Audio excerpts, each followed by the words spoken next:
Episode 9. Love, I got the wine. Love, got the goddamn wine. Episode 9, we here, we back. Episode 8 was fantastic. If you haven't seen it yet, man, go check it out. Especially for my guys, man. It's one you really gonna feel. You tapped in. Episode 8, man. Hold the hate, man. You tapped in. 1 through 8. I'm sorry. 1 through 8. All 1 through 8 was great, man. Yeah, but 8 was definitely a special one. But we here today, man. Yeah, we got a lot of business to talk about today, but a plethora of things we like to get into. But for sure, best mixtape catalog. Within context, what we talking about, not just. And there's no error, nothing. It's just who got the best. And this came across when we saw it on Twitter because it's not about just throwing beats on and having 30 mixtapes and 30 freestyles. I'm like, all right, this is the best mixtape that is. So, what is y'all top 5? I gotta go with Cat Band and Snowman. Song, please. Kick me! That's because it took me to him, please. Yeah, come back, go to love. Cause I feel you was ready. I don't know. So Wale album about nothing. This is not an order. Wale album about nothing. Crenshaw, Nipsey Hussle, sold that for $100. Piece for sale for $100 for a mixtape. It was basically like always by choice, never by force. Soul Tape 2. I mean, do it for real though. Would you do that? 3.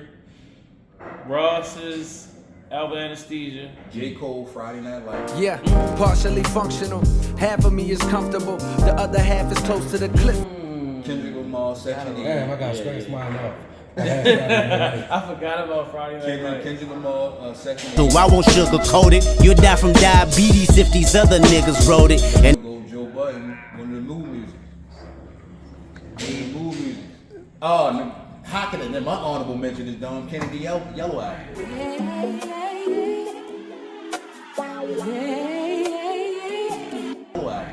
Oh shit. Come on, man. That's tough. Come on, man. Nobody don't like me. The whole dream. Hold on. Y'all about to say, now neither nobody said nothing about Mr. Philadelphia. Hold on. Way back. Okay. We gonna like where we at in this time. No, they got y'all named them. Just y'all left Meek out. We putting Meek in there. Yeah, and the kid that with my motherfucking crack. All Max B? Hey, hold on. Lil Bro said All Max B. I should have shown me, baby. That was big and Philly, that's Charlie, baby. And all of that. See, was cause the wave and all that. You feel me? Quarantine, all that. Yeah, he had a wave. He had a wave. I forgot about Kiss, Champions. Damn. It's so many. Once you start unraveling it, it's like. Now, you know what I'm surprised? Nobody said Gotti. One mixtape say he hot for 3 songs. I ain't fucking That's with these real. niggas, man. One mixtape say I ain't gonna lie, I songs. became a Gotti fan. I probably became a Gotti fan like CM6 maybe. Hey, synonymous to the music in real life. You see what's going on with, he lost his brother, Yo Gotti. We ain't heard too much from him. Yeah. The case is heating up. They closed the case against Young Dolph. Yeah. I mean, the killers and all that. Nigga got life.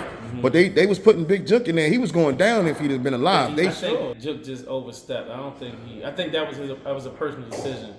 If me understanding even them, if you learned the history of them two alone, they was kind of at odds too.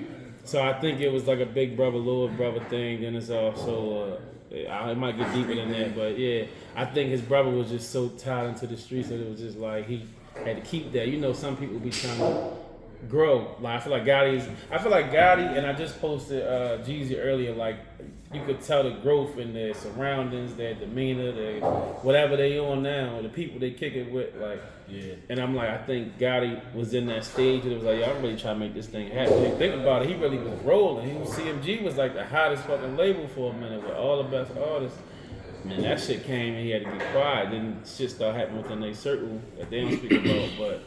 It might have been a little different if he was still alive. Like, death brings more attention to what's going on. So yeah, I want to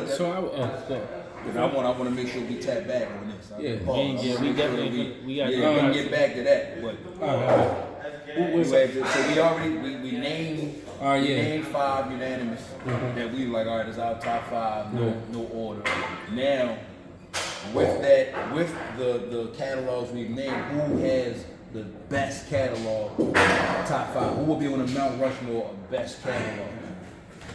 Because I noticed none of y'all said Lil Wayne. That's People how it know who started. they are. None of y'all said Lil Wayne. Did you What, mixtapes? Yeah. I said no. I said dedication. Yeah, he said dedication. But you said we can't do none of Wayne because he was rapping on other people's beats. He wasn't I making. said that was the context. Okay. Because you can still, the dedication really was that. Like, Drama made sure you had, your mixtape was like, it was laid out like that. Yeah, So but that's why I was like, if I said squad up, but then you threw the whole. You know what I mean? Well, I'm gonna say. I wouldn't even say squad up. Because what's the joint before that? This is blowing up fast. If I telling you, like, stuff. Yeah, that joint. Yo, you gotta think. He had. It's so many. He had 3 mixtapes. Well, notable mixtape series. He had Dedication. He had a Drought, and then he had No Sale. Or No Sale and then the Drought. Y'all not even naming the ones that really started that took it there. Nah, but I'm saying, we saying like you just said, Wayne. credible mixtapes. I'm talking about Wayne. That's what I'm talking I about. saw it from that. All right, so Y'all give me not one. naming Give me Yeah, one. I can't feel my face. Ooh. Yeah, but you gotta think. that was the shit fourth got- that wasn't solo though. That's But still, I'ma still count that as Wayne, and then you got a lot of people who say that's what brought the popularity of Wayne up north. It was. I'm saying that we Oh, didn't yeah, know. That's was. just That's North what though. was. Like that's just them. That's You gotta what bring that's the what whole matters country to together. them. Yeah, but Because to even if we the rest talk of the about- world, it was. That's crazy. I'm Nobody not said. in the rest of Nobody said Drake. If you're reading this, it's too late. All them mixtape joints. Yeah, The October. This shit is There's a trench going on. presentation. That's a presentation. When you got the party, Comeback season. That's comeback season. I'm sorry. October. What's the name? It was something. October's very own. Yeah. That's one. That was like his what we just talking about with 50 Cent. Power of Dollar. Like, it was supposed to have been an album, but it was an introduction kind of. But So all right, let's because now we making our own You know content. what's crazy? Not to throw it off, like when we talk about mixtapes of certain rappers and stuff, like Tupac and Biggie ain't never had a mixtape. Yeah, that was Like you know what I mean? the Like thing. I know, but like when you think back to like that era of things, not They were all calling the them time. demos. That would have been. All right, them demos. okay. That's when you're running This- up that Atlantic, which is Right, 6 and that's 7. why- You know what I mean? That's Okay. why so it's different pockets on how we can. So if you saying mixtapes where it's just like yo, we just flooding the street putting out music. Of course, to me, Wayne would always be in that conversation. Okay. But when we start separating and saying, all right, no, we're talking about mixtapes that was constructed like albums, street albums as they called it. Like 50 Cent is one of the first, if not the first, that's putting out original music on the mixtapes, but they're albums. That's what I'm talking about. That's why we saying with Lil Wayne, even though the series is what they are, it's just a whole bunch of music where there's other people. Freck the Billion. I mean, Freck the Billionaire was with Damn, He got Freck. booked. Shorty was hard. He got booked. Yeah. He came home. Yeah. So that's what we mean. And when we Freck was talking from about- Philly, wasn't he? Yeah, he's from Philly, yo. Damn, what's up, Freck? Where you at, yo? So that's what we saying when we talking about the mixtapes and the catalogs in itself. So when y'all was naming, I'm thinking about it as y'all naming. So even if you're naming one individual person, so if you're saying Can't Ban the Snowman, that's saying okay, Jeezy is on the Mount Rushmore because you got the Can't Ban the Snowmans, the what's the Doug joint? Motivation Doug 101. Motivation, the Inspiration. So that's how you. So you can say that same for like That's this his catalog. and their catalog, right? When you say Nipsey, all right, Bullet ain't got no name. Crenshaw, we yeah. talking about cultural impact too. So even though you're saying individual mixtapes, this still is all right. Nipsey is there. Yeah. So now it's like, all right, now let's make the list. Yeah, but niggas ain't really get the Till he died. And so, No, I won't say that. Crenshaw is what broadened everybody's horizon to him. Then they went back to find out that he had it, but as far as like credible mix, like I look at it like this is what I was saying as far as the criteria. If you could say an artist and you can instantly name all the mixtapes, that makes it to me like okay, this is what places him here instead of here. Yeah. You feel me? It's like you could say that sure, niggas know. Just using Nipsey for an example, niggas know he didn't drop 10 mixtapes before he dropped his album, but nobody really knew about him. You feel me? Until his most credible one, and how he did it made him notable. Like, who the fuck is this nigga? He marketed, you know what I mean? So that was, that. But when we I say Wayne because it's like we can instantly say Wayne and be like, no sale is the drought. Boom. You know what I mean? Like instantly. So it's like to the point where even if he wasn't responsible for making the mixtapes as big as it is or was. He probably is the most credible when it comes to mixtapes because of that. You know what I mean? In my opinion, I'm saying overall, like everybody. You know what I mean? what's your thoughts, B? Because that's crazy. Because at one point you did have Boosie and them that had a run. That was a short run, though. Yeah, That was but super look at the short times you saying because when we look at it, you going from 50 Cent, when they had G and they run, then who followed them? Diplomats. Diplomats, and that body of work from Max B's, the Stack, all of them, the Berg, all of that. They had different, bodies of work. Name 3 mixtapes. What is that? See what I mean? Nah, you can't. No. See, I got the covers. I got all the covers. I just can't. But I'm just saying to a point. You see how Diplomatic it 1, like 2, shit like that. Yeah, you feel me? But you see how you gotta be like, with them niggas, it's like boom, boom, boom. You know what See, we listen to a lot of ways, so that's we know. But again, even if you say Nipsey, Crenshaw, mailbox money, you know what I mean? Like, you know what I mean? Easily. That's my point. But, okay. That's why I was saying let's put the context on it, because now we'll of course you'll say, all right, damn, I'm thinking this off the top of my head. Wayne is automatically gonna be in any category. It ain't gotta be mixtape. That's why. But when we're talking about the format, that's when it gets a little bit. That's when you start breaking that shit down to where it's like, all right, it's a small circle now. It's not just, oh, this nigga got hella mixtape that I can think of. Nah, it's like, okay, what was a street album? What was like, god damn, like what's the name said? Drake said nigga almost won a Grammy off of fucking a mixtape. You can't say that about none of the Wayne shits.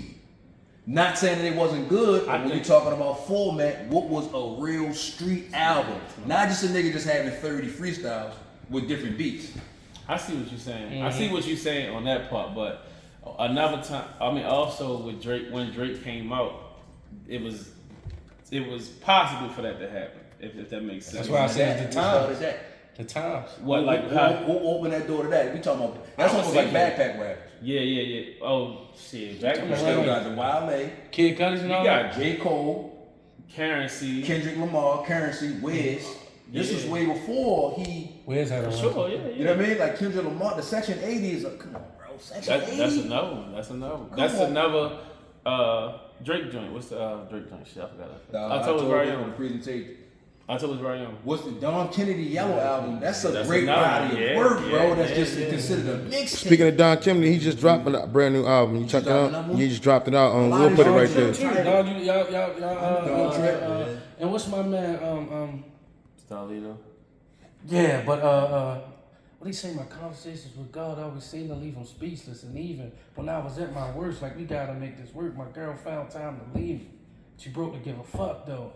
My past relationships got me like, what up, bro? Like, what's this? Big Crit. I just, I know y'all was gonna get it. That's another. You feel me? I Crit just was here. That whole series. Yeah. That's two solid ones. Two solid. So this is where, of course, this is where the controversy comes into play and where it starts a conversation, because we like, yo, Wayne, you just gotta ask what's the criteria. Yeah, that's why I had to lay that down. But now nigga be looking at me like, yo, be on that bitch tripping. Nigga said Joe Button. I'm telling you. When you say Joe Button, you're talking about an album, a street album, somebody that has original music and that's rapping. I don't know. Who you go with, Philly? I'm not saying. Man, you know, I can name 1,000 niggas. This just started by saying that he's in the conversation and people were looking at him like he was crazy. Because I said that Wayne, I don't know if y'all familiar with Joe Budden joint. You know, he was like, Wayne isn't in that conversation at all. And I was like, huh? And then he broke it down on why. What about Major Figures in there? Yeah, you already got it, man. You got to shout out Major Figures. That whole album, it wouldn't be no Philly. It wouldn't be no Philly rap if it was. I mean, like contemporary, if it wasn't for Major Figures. Gilly, Dutch and Spado, that whole run. Shit. Nigga, Beanie Siegel, that whole mixtape run when they was running with what's my nigga name? Man, Philly's Most Wanted. Yeah, the Bubonic and all them niggas. Yeah, that whole Philly. Matter of fact, the whole Philly run, DVD run, the whole mixtape run. I'm giving it up. Because they had the battle joints with Hollow, I feel like Philly rap. Shout out to Bugsy too. That was my guy. That's my nigga too. He was down here. Damn near come out the womb spitting like real boxing and rap. Yeah, real shit though. But PC proceed with caution. If your people don't come home, you saw him battle Ice. Yeah, he fucked Ice up. He fucked Ice up. You feel me? He fucked Ice up. You remember that time when we would, you know what I mean, come home from, you know, whether it's high school. You might throw remember when Game dropped that what was the DVD, the documentary joint when his homeboy Billboard when Billboard was on that before he got killed. Some people was like dropping albums with the documentary. Because Boosie and them had one that they had. Then you had the Killer Seeds. You had But it was just a time. That was hard. Y'all gotta put that in there. What you say? You find a 50 hell pussy. He's spinning in the water. I mean, he's swimming in the money. If you find a 50 in here, I'm pussy. If you find a 50 in this motherfucker, I'm pussy. Rich, bro. We grew up on the smack. He was rich. Too raw for the streets. We grew up on all of that shit. I think what's the name? My favorite though, the Philly one. Shit. What was Too raw for the streets. Or was it another? Was it? No, I'm thinking about the name of the group. I'm sorry. I forgot the name of the Cosmic group. Kid broke a lot of motherfuckers. Reading them or Bugsy and them. I forgot the name. Oh, you talking about that was remember you ain't You never said nothing. I'm a boss in crime, you fucking jerk. I break it and get your office bomb and wait, dig it. Then I'm gonna off your mom. Cause my can't party. You ain't never seen the movie New Jack City? They had a Bugsy in them. I saw. Oh my God, that's what got them. That's what got them booked. They had real crack. They had piles of crack on the floor. These niggas was selling up. What was the name of that group, y'all? It was called. Damn, yo, that was my shit. I remember like yesterday, the fat nigga had the red. Yeah. Hold on, I gotta Google that. Red, white. I feel like it was the top shot. shotters. 2 to 3 tone fitted hats. Out of Total Sports and shit. Yo, Bugsy was slick as shit back in the day. He was like the slickest nigga. This nigga, man, your life ain't even worth my living room set. Yeah, I ain't even. What he said? I can put the 5th in your chest, you metal pigeon. Yeah. He said, and I bet where you stay, you're a visitor guest. You feel me? Like he was just so, you know what I mean? Like yo, it was crazy, man. That was a time, man. What grade were we was in? I think we was probably 9th. No. I might have been a little bit. I don't think it's over 10th though. That was. I don't think it was over 10th. Yeah, because that's what 03. talk is cheap. It was a 10th or talk the cheap. Talk. Yo love Cheap Raw. Come on, yo, shout out my nigga Cheap Raw. I'ma tag all these niggas in this shit. My thing y'all back. Yeah, shit, I tag all them niggas, Side man. down city with the block of the city, size 12 pennies. Come on, man. Come on, yeah. Yeah, it was crazy, man. I was doing this since AI had a bowl cut. Yeah, It Cheap was Raw was that the guy, line man. that he said Vodka, when too. the nigga say, damn, it was something. What he said? like, You can get the something. See what he tell the nigga? He tell the nigga, oh, what Bugsy say the nigga?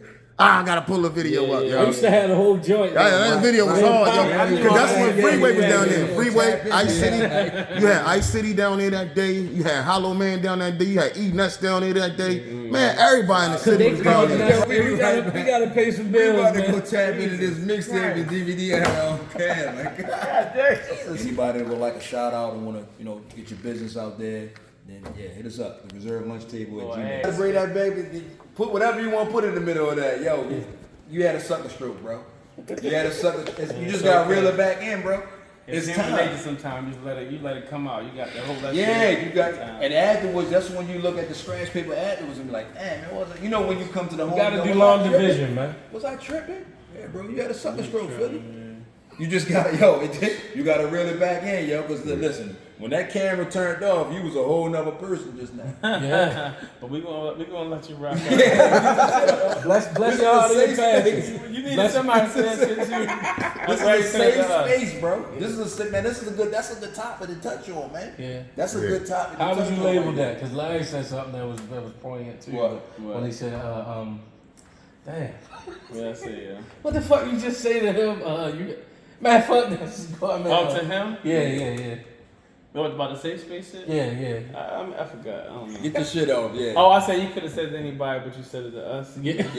No, real And they'll shit. keep it safe for you. You just had a sucker stroke. It happens. We've seen a lot of people push up roses or be behind bars because of a sucker stroke. Yo, leave a lot of these women what a alone. sucker stroke is. A sucker stroke is when it's an out of body experience for a lot of y'all, right? Because anybody can happen to anybody. It's like a common cold. It can happen to anybody. Yeah. A sucker stroke is when you're doing something you ain't had no business doing, and then you can just look back. And this is the maturity in it as well. Because when you can come back and be like, yo, I was tripping, bro. Like, yo, some suckers. And you know that everybody done probably had them in their mouth. Everybody, it's like a common cold. It's just it's the maturity is when you can reel it back in and be like, yo, I was tripping. Like usually it can come from the main ingredients is usually money, women, or just the jealous, envious shit that we was talking about. Yeah. In your case, it was probably all three. Yeah, and it was power to P. You feel me? Again, could have been knocking Mario coins out, and she felt as though she had to deliver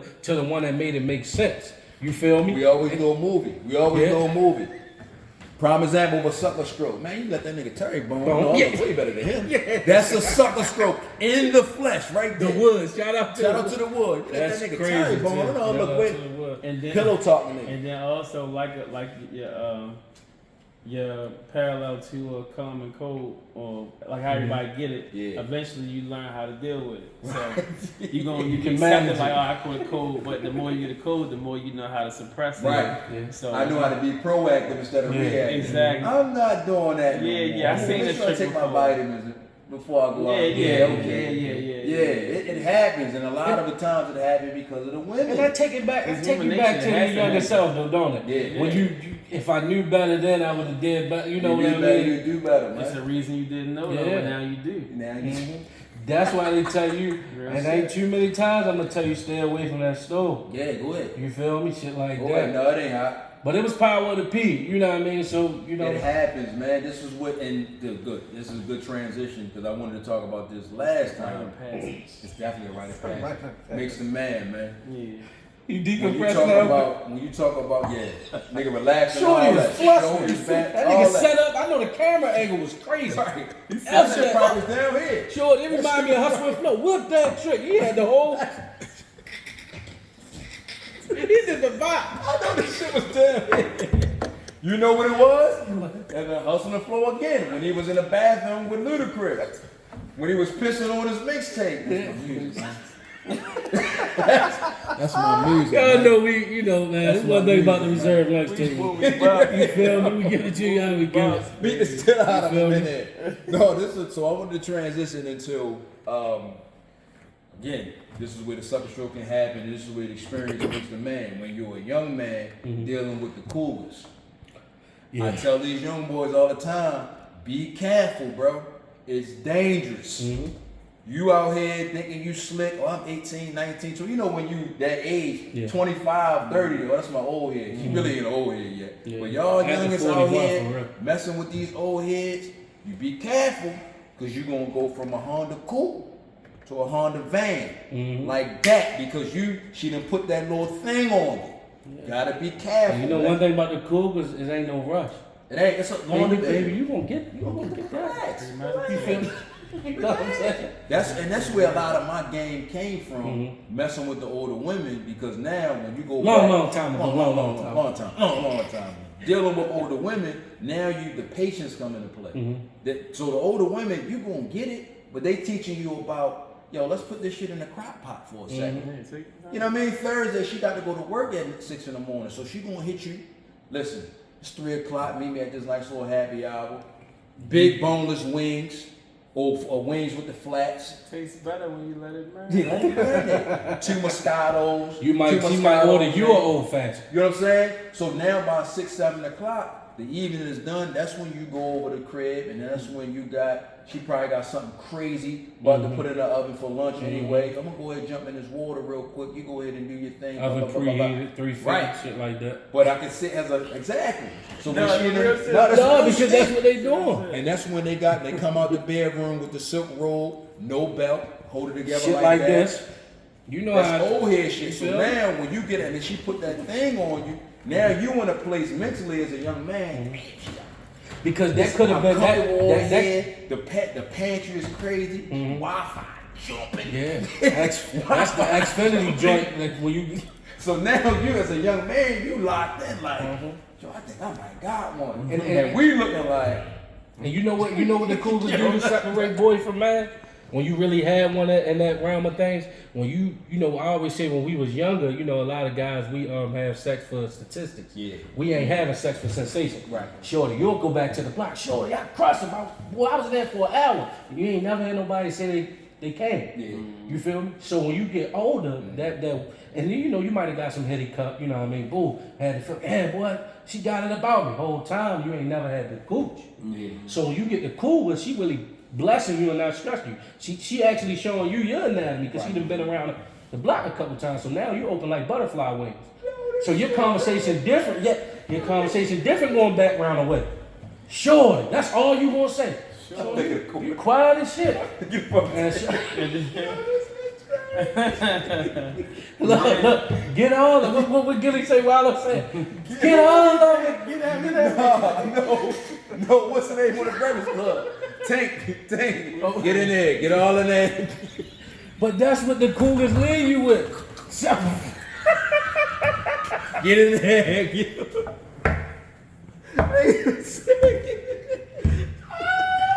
Take your whole innocence because you feel me. Now you sit in the fetal position with the and tummy then now you're in a different lane, and then you know when you get like a 3 when you get a 3 to 6 month run with a Cougar,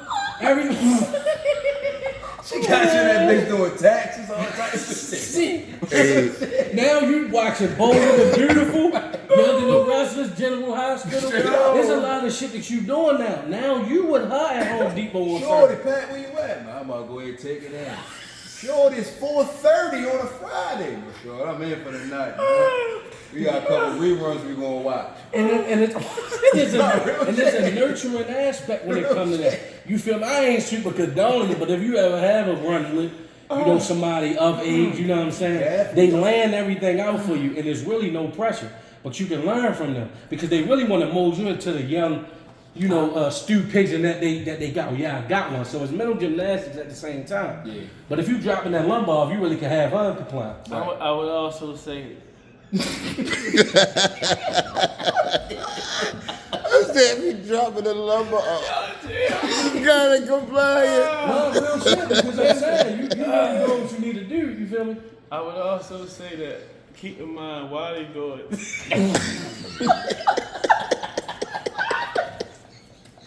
Hey, yo, what's the wildest shit that old head had y'all niggas doing? Get in there. Get in there. Get all of it. Wait, yo. Yo, I'm crying over that bitch. Get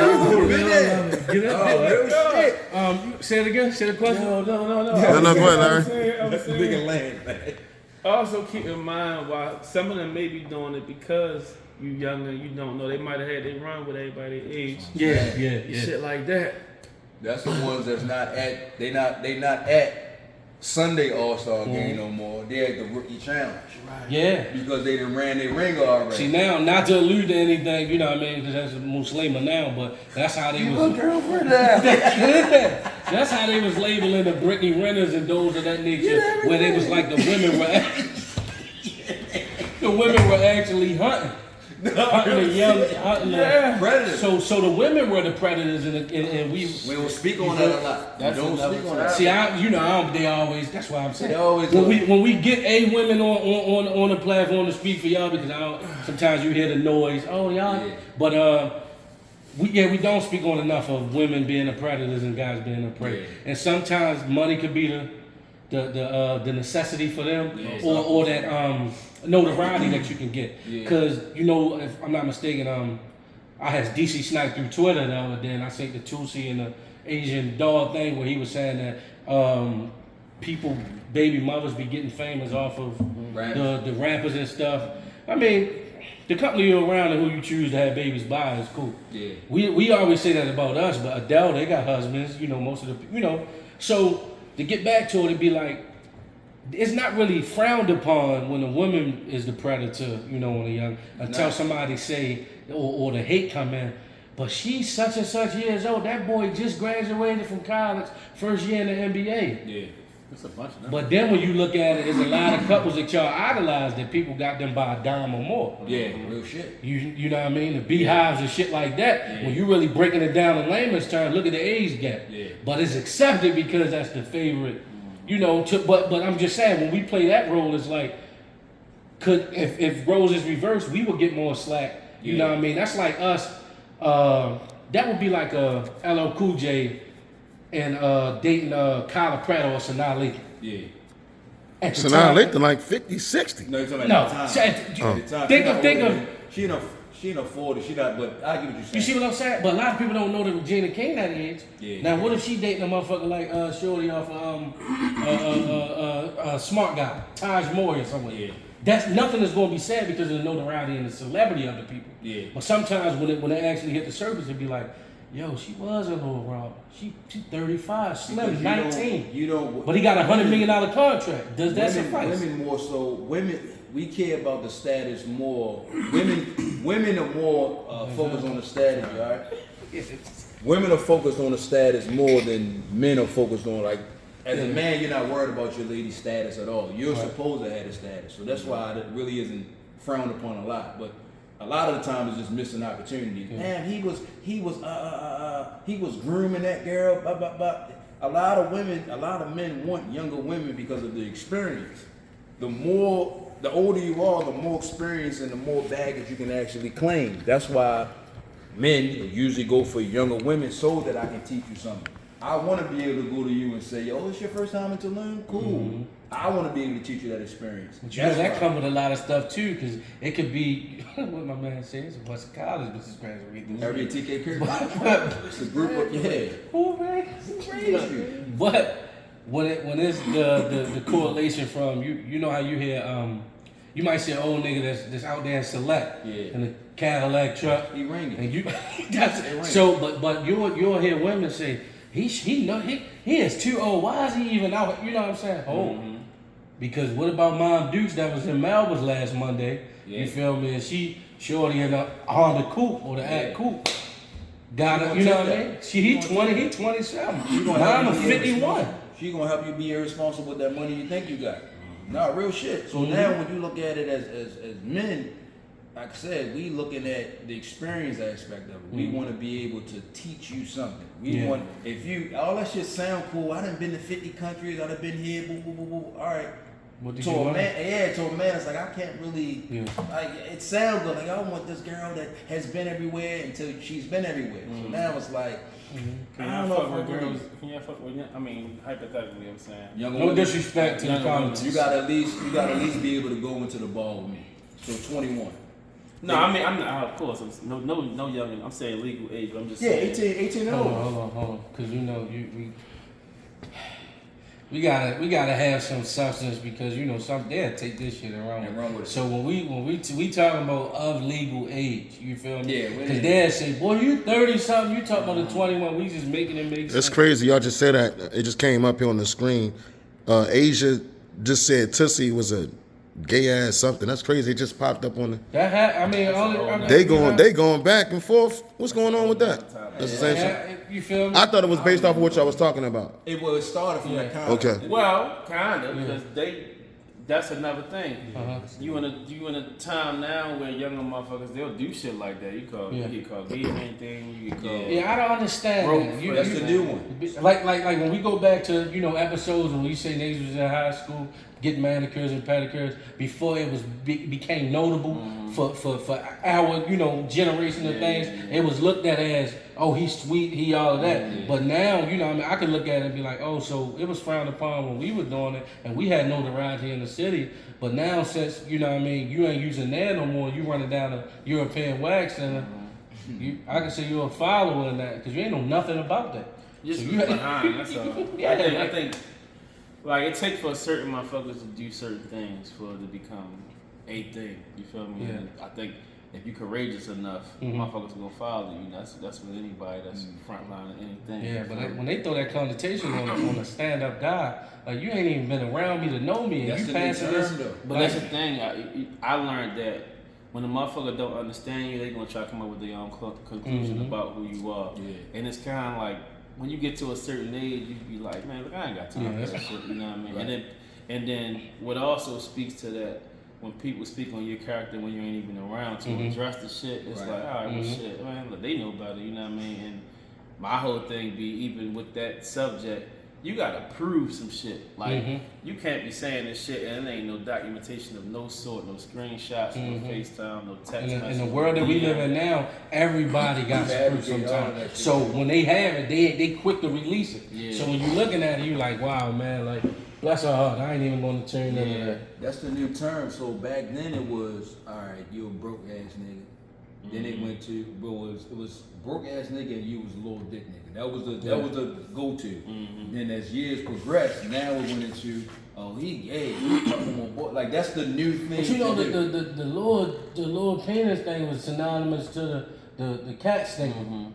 You feel me? Yeah. People didn't want to have that on your jacket because if your arms or your cooter was jamming, that followed you through the whole joint. Yeah. Even if the girl said, hey look, X, Y, Z, that's only following certain crowds. Yeah. Because for one, if you make it make sense, you still hit the person. So you feel me? And then I don't think they be saying that. They don't be when they get on there and they talk about this nigga was a piece of shit. He Nigga was dirty. You That's man, your that baby was father. not, yeah, like you chose to have and kids. this what makes the Instagram and Facebook, and I wish MySpace was still around, because that really humbles a lot of people. Because you can go back 293 weeks when you said, I couldn't believe we was in that basement on that air bed. Right.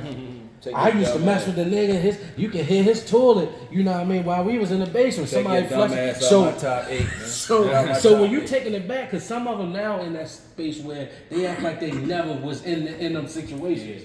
See, that's what let me know I was still that nigga, and I was thinking still crack a chick one. That's when you wake up in the morning and you the same length as the floor. And it went out. Because guess what? That's all that shit went out while you was asleep. It was you cool. feel me? Nah, they still gonna go. That's why a lot of that shit you don't get. A lot of that shit is just fluff. Then they get mad when you don't agree with them. Like, oh, I ain't so quick. I'm not a narrow-minded person, so that's not me, bro. Like, you fucked up. You looking for a yes person. That ain't what it is. I'm gonna say prove it. You know what I mean? Like that's the new thing is to say a nigga gay or just that happened to me before. I remember when I was in college. You know how we just so laid back and we out the way. And my teammate, so he was walking with two chicks. I'm walking past him. Yo, what up? Boom. He hit me at it. He like, yo, you know, I'm a little chick. Like, yeah, he was like, yo, she asked me, she was like, yo, is he gay? He was like, what? He was like, I get mad, bitch, what are you talking? He's like, nah, I just never seen with no girl. And it's like, nah, he just low key. See what I mean? Nah, he just nigga call love looking like she doesn't. That's not right. No, real shit. Like niggas getting to that. Niggas call love look like art skate. But this is what I mean with just saying it to be saying it like he was just saying it. It happens now. It's just like I cannot figure out what because he's not running around like he's real out the way. He quiet. My shit look like Omar coming. When I went camp, the shit was crazy. But it was he's not loud, he's out the way, he's not, you know when you got the attention seeking women and he's like, damn, who was this? All these guys is in my back pocket, but he ain't paying me no mind. That was the first go to. He's like, what? And she's like, no, like it can't be you. Like she you literally can't said, like, no, I ain't mean it like that. I never seen. He was like, what? I call it lack of knowledge. She was lacking understanding. You feel me? That's the way to get man, it. They can't understand a self-disciplined man. You feel me? So when they see that, it's easy for you to turn down some pussy, or even if you can chill or not. I keep a lot of women around me just kicking it. You feel me? And some I've had encounters with, some I didn't. Most I didn't, honestly, because it's like you don't gotta hit everything. They don't think because they think we dogs with the pink thing hanging out. Yeah. They never met like me being a chubby guy out of all of my friends, I had to go about things a certain way. I wasn't the fittest, I wasn't the most in shape, I wasn't the handsome. But me, I can talk water to be wet anytime. Like I just got a gift of gab. So my thing was, you know what I mean, if I can make you smile, you mine. You feel me? So when I'm around a chick and I know that 9 out of 10, she labeled as bad, you know what I mean, and everybody just throwing themselves at her, I'm chilling. I probably said a little 2 jokes and just was chilling. Now, you feel me, niggas, they shooting their shots, she giving them the, now my shit going off. Right. Oh, that's crazy. You ain't say 2 Big words. followable question. That's what you getting. Oh, you ain't having to not speak. Like, they don't be understanding when you got decorum and you feel me, you got discipline. That don't, other things, it gotta interest you. But they don't understand that shit. This shit come from, the discipline comes from the fuck ups. Niggas who did that shit already. I've been fucking since I was 12. You feel me? So it's like, he got the sucker stroke again.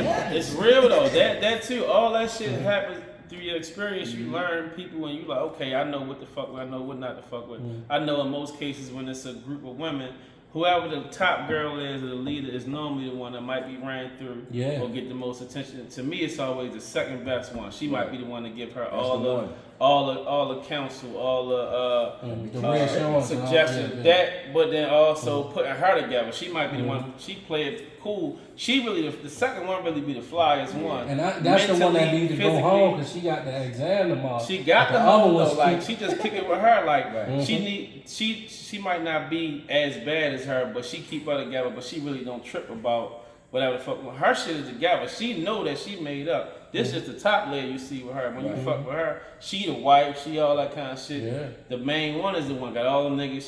She juggling. You know what I mean? So it's like I remember a chick took offense to me saying I normally pick the second. If I'm picking the keeper, I pick the second best out of the group, not the first. Because the first is always the one who. That's the one you want to see first. Is loud. Yeah, she need the attention, all that shit, which means she'll do anything for it. The second best is always like, look, that's my bitch. I'm just there for whatever. You know and you can tell. You can tell. You feel me? The first best is probably the one, if we saying first best, that's probably the one she gonna lose friendship with when she get married anyway. Yeah.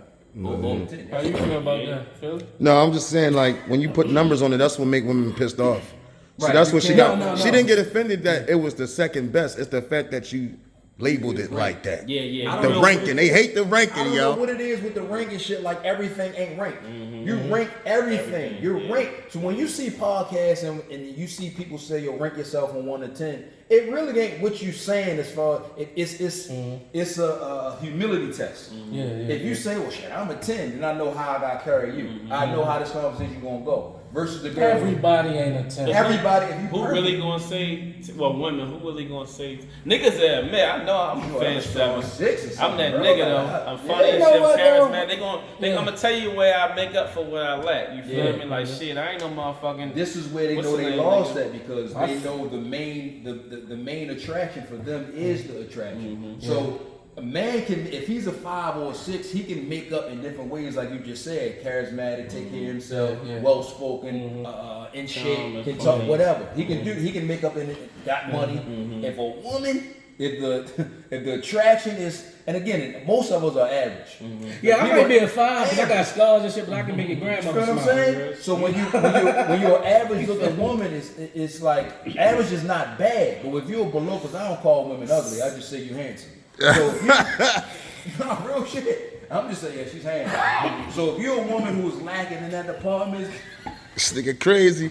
Yo, y'all gonna get a lot of heat off of this. DJ, just shut up. He won't even shut up, yo. He just keep going, yo. Y'all gonna get some heat behind this one. If you lacking in that area, it's the dry truth. Because they'll say, well, you know, all women are 10, and this woman is a 10 as well until you say you look like her. If you go and be like, and I hate using Lizzo as an example, come on, but we know that this is a general person that people always talk about. I gotta ask you this. If you say Lizzo, if you say, well, all right, everybody is 10s, and they be like, yo, Lizzo is a 10, and they be like, all right, cool. Tell a woman she look like Lizzo and see what the fuck happened. Tell a woman she look like Lizzo and see what the fuck happened. Lizzo a bucket for you? I want to ask you something. Yeah, Lizzo a bucket for you? Is Lizzo a bucket? I ain't gonna hold you, yeah. You a crusher too. I know you a long time ago. When you was a free agent. Because with big girls, I've never had a problem with big girls. You just had to not be sloppy, pretty. Now what we always say? What we always say though? It ain't nothing like what? Big girl? Yeah, cat. Yeah. What's the word we want? Big girl. Listen, boy. Big girl, that skin behind that. Flat. It ain't sure. It's New Year's Eve. Gushy, man. Macaroni and cheese, the wet kind, not the ones at the Caribbean. Not the macaroni pasta. Spoon once. Yeah, I ain't gonna hold you. Like, you know what? You ain't got nothing against does it for Lizzo. Yeah, I know Lizzo. On some real shit, you know what does it for Lizzo though? Her confidence. I think that's what reel a nigga into. Like she can't and they slap. That's just how I am because I'm around you guys. You feel me? And I got it's a what Big Me say. We got small, we got tall, we got ball. So it's like when I'm following behind amongst my my peers, it's like all right. I gotta carry it a certain way because I know we all on that same type of time. Yeah. So again, some of us might be charismatic. Some people say you quiet. Somebody say you introverted. Yeah. You feel me? So you get different layers of different people who you're around. But it's all of how you indulge and you carry yourself. Right. You feel me? And then again, it's just that domino effect when certain individual women get around you because you know the ones that's in the cliques and they got the most mouth, and then the ones who think that they leading.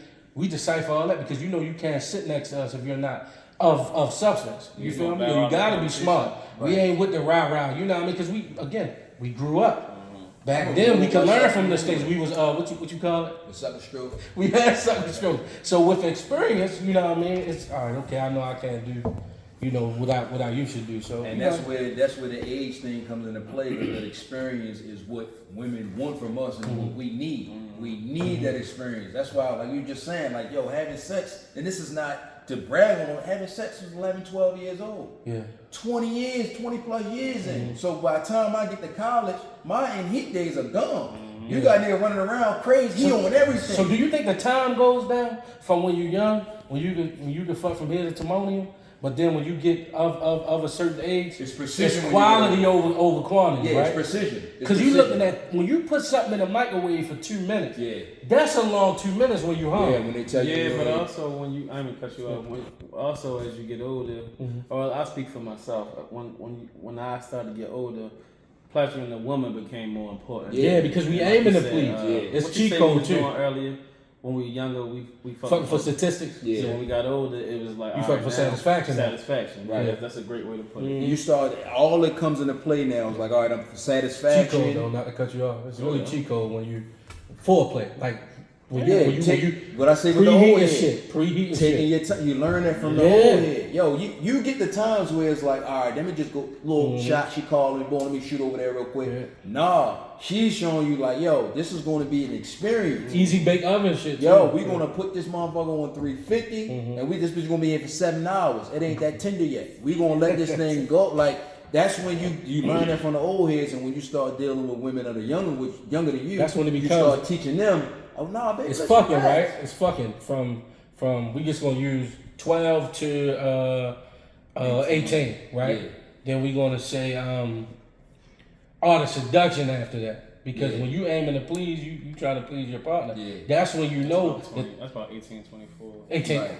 25. But you know what's crazy? Cause they gonna look at it thinking we saying no, you ain't literally fucking for 20 minutes. Yeah, 25 minutes. Like that. You can have 17 quickies in an hour. No, that's the massaging. That's the foreplay part. That's when the massaging. That's when you know what I mean? You might just be hugging for a little bit. And that's when it's like, all right, cool. Now this thing is ready to go. Yeah. That's what I was just about to say. That like experience is the best teacher. Like you learn the difference of when you just try to crack, and then you learn how that motherfucker leaking when you actually do crazy. What's necessary. You're like, oh, now you can be around the woman. You can smell. You can smell what the pheromones and things. Because now when you're working smarter and not harder, so now the main thing to you is the. I see. When you say rap that motherfucker, it's like the comedian. You keep putting that light on. With the more I ain't done yet. the more experience you have now is like, all right, let me work smarter, not harder. So now, if I do what I'm supposed to do in the layup line, as soon as I put this motherfucker in, it's going crazy. It sound like a mystical city. Here I go. If you ever see me fighting, it's gonna need it. The reserved lunch table. The reserved lunch table, man. The reserved lunch Conversations table. for any situation. Yeah. Man, make sure y'all like, subscribe, and share, man. We having a blast. We having a blast. We appreciate everybody who's giving feedback, who's following the page and subscribing. We appreciate Ghost watchers too. Soon we gonna have some more. We gonna have guests on as well. Yeah, definitely ghost watching. Soon we gonna have some guests on, and y'all come and give y'all opinion, all perspective though. Women that are clear and concise. You feel me?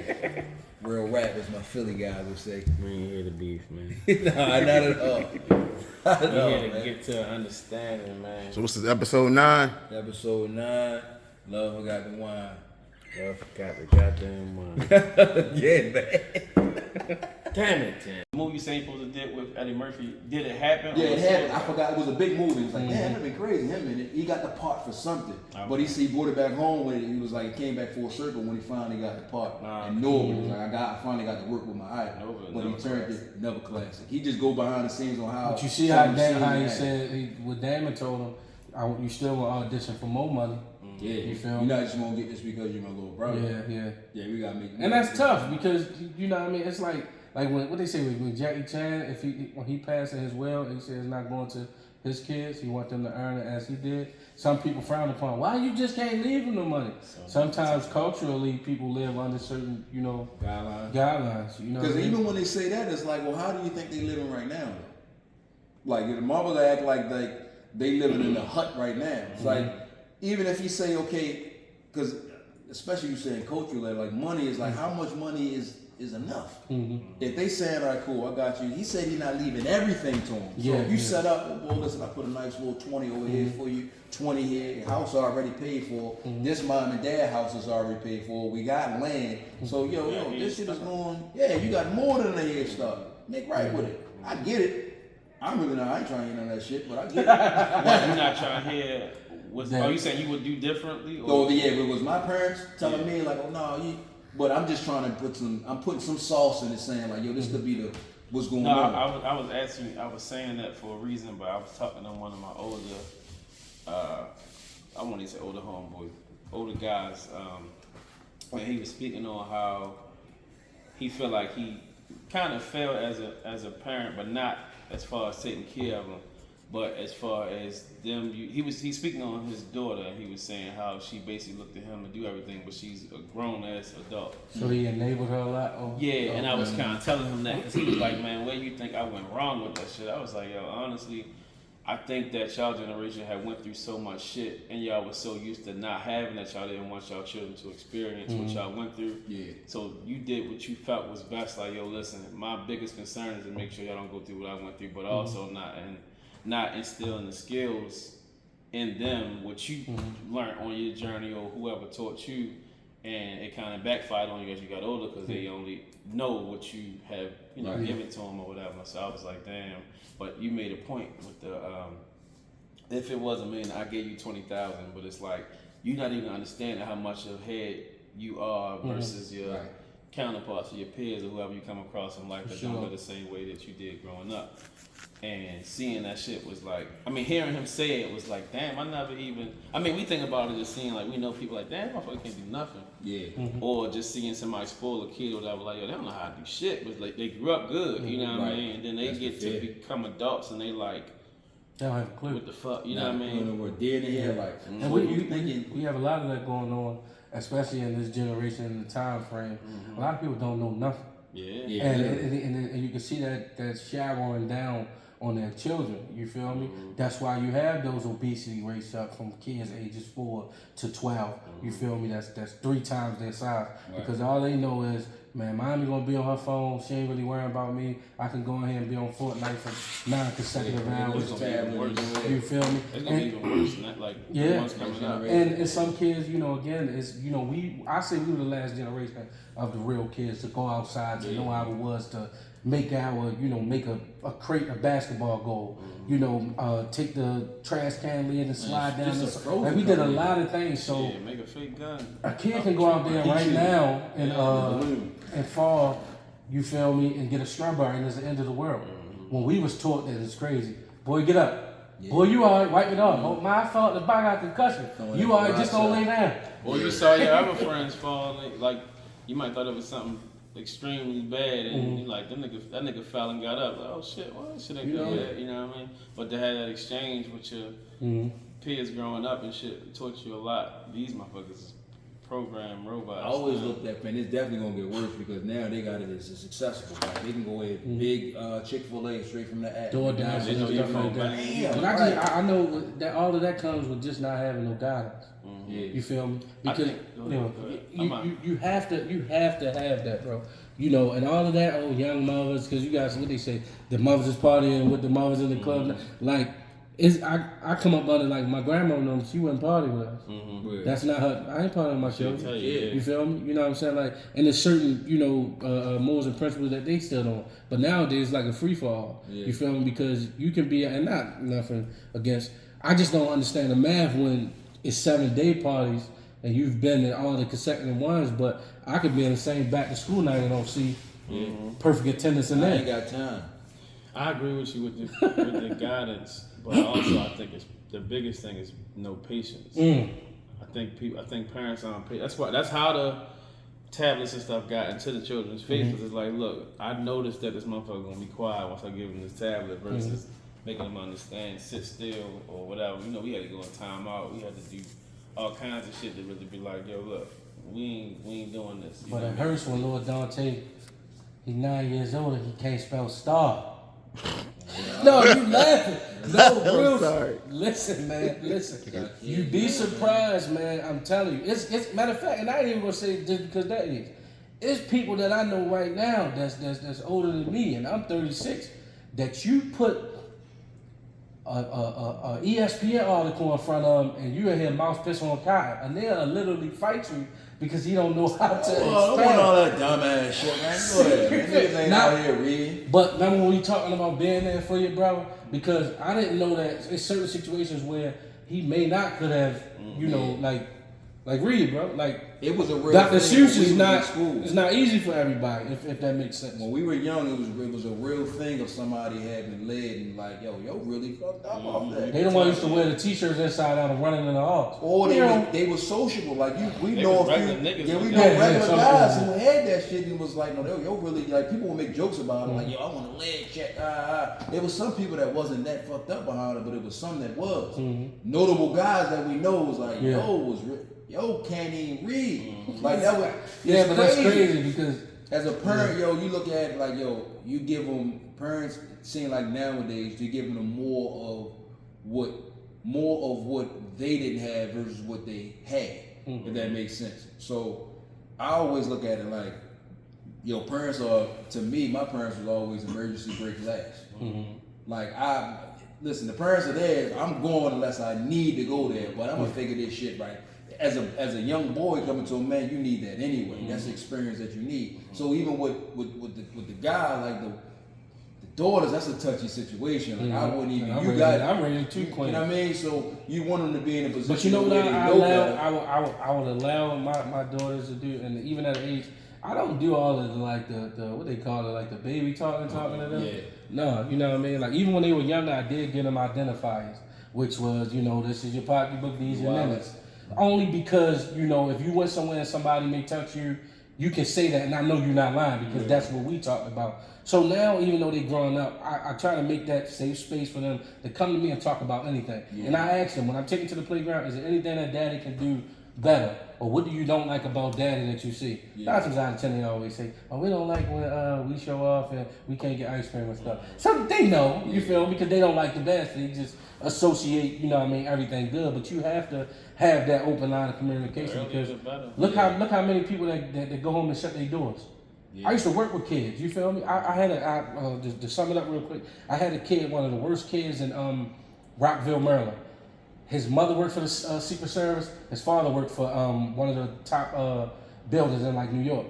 This kid, because he didn't have that bond with his mother and his father, when they would leave him $200-300 on the weekend, when they got to go to do X, Y, and Z, you know what he wanted to do to make him feel, you know what I mean? And I'm going to hop in this car with them, you feel me? And I know it's Stolo. I don't really belong in here. I can really buy this shit, but I needed that love from somewhere else. So, you know, when she came to visit him, and he was the only kid in the room at that time, you know, when Secret Service come, everybody got to be away. And he asked her, he like, y'all was pushing me away.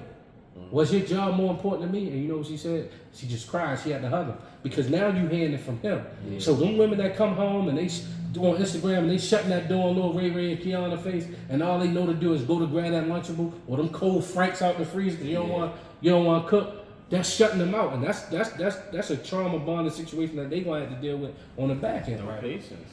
You feel me? Again, I like that. No patience. Yeah. No, that's the biggest thing that I'm looking forward to. With as far as my son is the patience and little things that you are going to teach them that makes them who they are, that they're going to need, not even just in this world, but first in Baltimore City, just being a black young man. But yeah, patience is everything.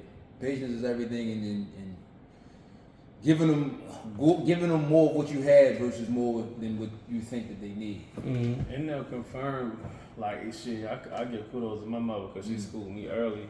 A lot of how I move now comes from my mother, but a lot of shit come from my mother, come from her mother, father, my father. My predecessors. You know what I mean? So all that shit came through her, but how skillful I am when it comes to reading motherfuckers or just the energy of understanding if somebody with you and they ain't, or they playing like they are, like all that shit was instilled in me early to the point where I'm like, hold the fuck up, you know what I mean? But I say that to say in confirmation, whatever. I say the earlier the better because she gave it to me early, and I revisited her to confirm to her, like, I remember you saying this, and this is what I'm seeing now.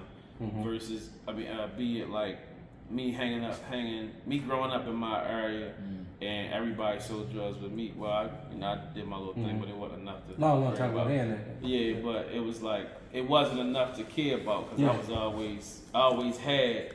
Because I was a hustler naturally, but they actually was doing it, and she was like, "Look, them niggas gonna still be there." And I got older, a couple years old. I'm still a teenager. I'm probably about 16. She told me this at like 12, and I came back to her and was like, "You remember you told me this? Look out the window. You said it was gonna be right there." And she said, "But she told me, she said, from that day forward, I knew you was good. I knew you received everything I taught you." And I was like, "Damn, I didn't even look at it like that. I was just thinking, I remember my mother saying this. You feel me? So." So Philly, you shout out to Poochie, shout out to Lad. Even though you grew, when did you kind of the Maryland? I came to Baltimore when I was 18. All right, so I spent all my adult life here. Oh, so okay. Yeah, I'm a half and half for the most part. Yeah. Philly, Baltimore nigga. Yeah, Philly, Baltimore nigga. Baltimore, Philly nigga. So, kind of in the sense of your generation of things, because it's not so much ours, but I'm right before y'all. Did you? Your childhood and things of that nature, how was it? You know, what do you see from then to now? Like, what's the big difference? Even though you had two different cities, it's the same. They kind of view the same. A lot of people. Yeah, because I'm all right. So I've been on my own since 17. So I was already like living on my own. That's how I was able to come down here and shit and dip. Okay. But what I'm saying is like one thing we missing. When I was a kid, you had the communal thing. You know what I mean? The ass whoopings. You had, I don't even want to say ass whooping, I want to say repercussions for the actions we did. Even though niggas was getting smoked, just the crack era. Disciplinary measures. Yeah, the disciplinary, like all the tough shit that I went through, like my parents, I guess they wanted me to feel love like they didn't, because they didn't get it. But all that shit that I went through made me a better person. It made me a man. I could withstand the storm. These little kids can't withstand no storm. They can't go to jail if they get booked. If my son get booked the day of tomorrow, he can't survive in jail. You know what I mean? And that's just something that you got to teach a boy. Like, you might have to go through that shit. Yeah. Not saying that you want to, but you know. Like, but you know what? We I didn't. We all grew up in poverty stricken environments, right? And I was just having a conversation with somebody the other day, man. And I was like, I could count on my hands how many hugs I got. You feel me? Like that's a tough situation to not like. I remember the last time my mother hugged me was four New Years ago. You feel me? Like, I probably never got a hug from my father, like a dad. You know, my father was in and out of prison. Yeah. So when you look at it, it ain't a day that I don't hug and kiss Preston and tell him, you know what I mean, going to school. Because I feel as though, like, I had to fix that. Yeah. I don't know what it's like to say daddy for real. You feel me? Yeah. Like, my mother told me one day the phone rang. My father was on the box. I was downstairs, my father was upstairs, the phone rang. My mother said, take your father to the phone. I ran that bitch all the way up there. Yeah, you know how to. She told me, come back down here, right? She said, call your father. I looked at her like this. I got punished from that shit though, bro. She wanted me to say, not like in a sense of, not like necessarily going around, but it was like, what's so hard? Why you can't call him daddy? Yeah. That just was a thing like that. It wasn't known for me to do that. I didn't have no moments that I could share to make me feel that warmth. You feel me? You know who my father was? Jesse Foster father on Free Willy. Like who? Free Willy, Jesse. When you're a kid, right, and you see certain lifestyles, that's something that's gonna go. Yeah. When you see certain lifestyles, some people adapt to certain situations where it's like, I wish I had that type of family. Not saying that your family that you're amongst is wrong, but the love that you see, you're like, damn, they got everything together. You feel me? Exactly. I could have had everything together, but again, we're in a poverty-stricken environment, so I never knew what it was like. You know what I mean? Not saying that my parents didn't love me. Yeah. It's just now I look at it the generation before them. I asked my uncles and them, boy, grandma don't hug y'all like that? Boy, hell no. This is tough ass. You know what I mean? Like, why are we like that? You feel me? You're supposed to already be, you know what I mean, macho as a guy, but it's like, and then in that moment that my mom did hug me, it was like, damn, you know what I mean? My dude gave me the hug. Yeah. I thought about that shit the whole ride home, like, damn. You know, it's crazy. I still kind of find it uncomfortable to hug my mom. So like it's not a comfortable situation. And it's like I'm breaking it. Like we the generation, all of us are the generation of no. So we breaking the chains that we all went through.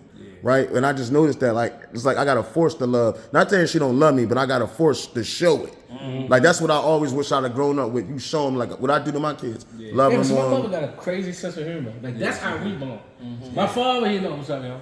And other people that been around me, like, yo, you call your father, yo, that's my endearment to him, but it's not like disrespectful. Yeah. Because here's, you know what I mean, what's going on. But it's just like, you know, I like to hear motherfuckers say, yo, that's my dad. That's my, you know what I'm saying? So, you feel me? Again, your mom was a single mom just like mine, so you may have got, you know what I mean, a buck because it ain't nothing like your only child. Nah, but I learned that. So I realized my mom raised me, and what I say she gave me was protective love. So my mother wasn't the most affectionate, like, oh, come here, baby, like. But if something wrong, she was like, you cool, you alright? Yeah. But she'll hug me when necessary. She hug me all the time. I don't want to say like my mom. But I'm saying like she wasn't one of them super affectionate, you know what I mean, nurturing. And I think I only realized that because of my affection to women. I had to learn it out because some women would say, like, yo, you don't seem as affectionate. But then I had also learned that some of those women I wasn't connected to them enough. Right. Because the ones that I can't keep my hands off of my mom. They'll see this and attest to it. It's like, and I noticed the difference. Like, oh shit, I am affectionate. It's just who I'm doing it with. You know what I mean? Yeah. So seeing that, but I thought about it. I was like, damn, I wonder where does this stem from? Yeah. So when I started doing it, I was like, oh. I mean, I started trying to understand. I'm like, oh, okay. But my mom was always like, yo, listen, you know, everybody know my mother was burning the fucking world down when it came to me, but that was her thing. Like it was like this is how I got my son, but that's how she got it from her parents. Well, she gave me more from her than she got from her parents. You feel me? So because my grandparents was hustlers. They was I don't got no big mama. My grandmother a hustler. Like you know what I mean. So it's like you know what I mean. I ain't had Sunday dinners, none of that kind of shit. So it was like I picked that up from like my aunts. Their houses, like they had full families and shit. So I got to see the examples, but it wasn't like full on. But I knew it exists. So it was like, okay, as you get older, you start to pick from whatever you like from people when you pull it. Yo, what kind of childhood was that though? Like your people was hustlers, so you didn't really like have like family dinners and none of that stuff. So when I was younger, I had them like we used to have Thanksgiving. I'm talking about like Sunday dinner, like everybody. There's statute of limitations on my family. Yeah, I said because again, my grandfather was known as like the OG. You know what I mean? He comes out again. He raised Charles S. Dutton. Yeah. You feel me? Like that's like so. You know, you were known from that, and then my grandmother was his Barney to his Clyde. Yeah. You know, but one of the matriarch of my immediate family. You know what I'm saying? So when you're looking at it, like how all of us was raised in that sense, because you come from a two-parent household, so you know Jane. What's the difference? What's the difference between their lifestyle? Like, how was it knowing that you could come home every day having mommy and daddy amongst your two brothers? But and is it like how people could easily say, well, you had two parents and I had one. Is it that big of a difference, or is it? I mean, I'm sure it is, but can people understand that it's also pros and cons? Like, it's some stuff you don't understand about two-parent homes that you may think was normal. I mean, the sort of structure, of course, is there. You got one that can fall on each other, because everybody has their role. Mommy got their role, daddy got his role. But you know, we go through the same thing that y'all just went through. Right. Like as far as mine, I think it's a generational thing, and it's a city thing, and it's okay. Yo, we in this poverty strict. You still from Park Heights. It's still Park Heights. It's still Baltimore. It's a mentality that you have to have in Baltimore. Right. Like so, we were surrounded by tough love. The same shit is like. My mother and father probably. Yeah, and I heard they shared stories that all LP. Oh, we grew up in such and such. They was in the same trenches that we were. Yeah, so it's like, all right, you coming from a two-parent household, which is great. Like I wouldn't change none of that for the world. Yeah. But in the same stuff that y'all go through, the same stuff that we kind of went through as well. As my brother right here. So it's like between my mother and father, they probably said I love you probably 10 times. And that's his brother. For real. But I always say to people, and this is where I had to learn from it was we show love instead of saying it. That's what I said. Our mother showed it in a protective way too. Mom and dad. So we're saying the same thing. It's like, they show love versus saying, you come in like I never got forehead kisses or none of that. Father game never missed none of that. Like my mother and father, they'll show you that they love you, but versus just like my son, like I'm saying I love you. Like, that's a generational thing. Yeah, because they want to make us tough. It's almost like it's even hard to explain, but even like into relationships, like you were saying, like now I'm going to with my wife or just with dating, it was like now I had to learn to show that because that's not fair to the person that you're dating. Because now I'm like, what do you mean? What I gotta say I love you for? I'm showing you that. If you go around the homies, they're gonna be like, oh yeah, he love you because he don't usually do that with other people. But I had to learn, yo, you may not have been raised that way, so it's not fair to you for me to think that you're gonna know what I mean. You know that hindered me a lot. I was only in 2 relationships out of my whole life, right? And I feel as though I learned now knowing like I take accountability for not being vulnerable, not knowing how to express myself in the way that they needed me to be there for them. Because I always thought that, and I'm more analytical, I didn't never want to burden people with the things that I had going on up here. Not knowing that this person that's laying next to me every night, she wants me to open that door for her so she can be able to produce and be there for me in a way. So it'd be like, because my trauma and things of that nature, you feel me, that I dealt with and not trusting a lot of people. And that comes from both aspects of, you know what I mean, having been forced to be, again, I'm the older brother, but being a man before I should have been a man. You know what I'm saying? Doing the things that I needed to make it make sense in my life. And you know what I mean, granted, you know, we don't choose, you know, our mothers, but my mother was young, raising me, and it's like we grew up together in a sense, if that makes sense, you know? So it's like, you look at it and be like, damn, man, like, I need to know how to embrace the moment, whether it's with my wife, companion, anybody, you know, and be able to allow yourself, you know what I mean, to say, yo, you know what, I owe it to, you know, her to be vulnerable, to let her in. Because we harbor a lot of things, harbor a lot of resentment and stuff, and then we always appear to be too shallow. Like, we don't wake up every morning, you know what I mean, it ain't roses, kisses, and all that, but you gotta find yourself to discipline yourself in the way of, baby, how are you doing? Are you okay? But we need that, and that reciprocity is key too.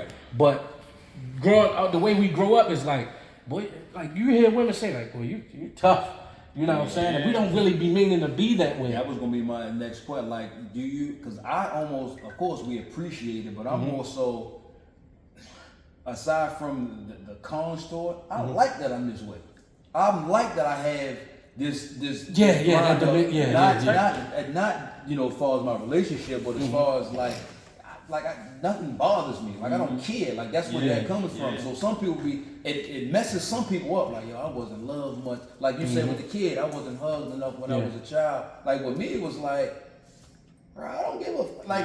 As an adult, you can see how some people are so emotionally immature and it's just like, yo, bro, relax, bro. But that shit, but when you look at it from that connotation, you're like, it's cool to be that way because that's our defense mechanism. But it do bleed into the companionships and the relationships and stuff. And I feel as though that's what I had to access with one of my parts. Was just like, Pat, allow yourself to be able to you ain't gotta take the corkscrew all the way out, but at least allow something so it can aerate your life. Because at the end of the day, if you don't, then that's gonna be a uphill battle for that woman, whoever it is that come into your life, to be able to pull things out of you. That's like you feel me? Like with the sucker story. Yeah, that's what I say I learned. You feel knowing, like you said, knowing the how to be proactive behind it, so you understanding different things that it's not gonna work with this relationship. Yeah, but that's what gets you there. That's what gets you to the point you just said. Well, to me, as far as like when you don't care, or when you have a I don't care mentality, it helps you learn what to care about. In my opinion, so it's like because. It's human nature to feel something, so it's like some shit that you may not care about. Let's just say you used to not caring about women, and then you just been like a player type nigga doing the most. But that's probably a whole nother story. You being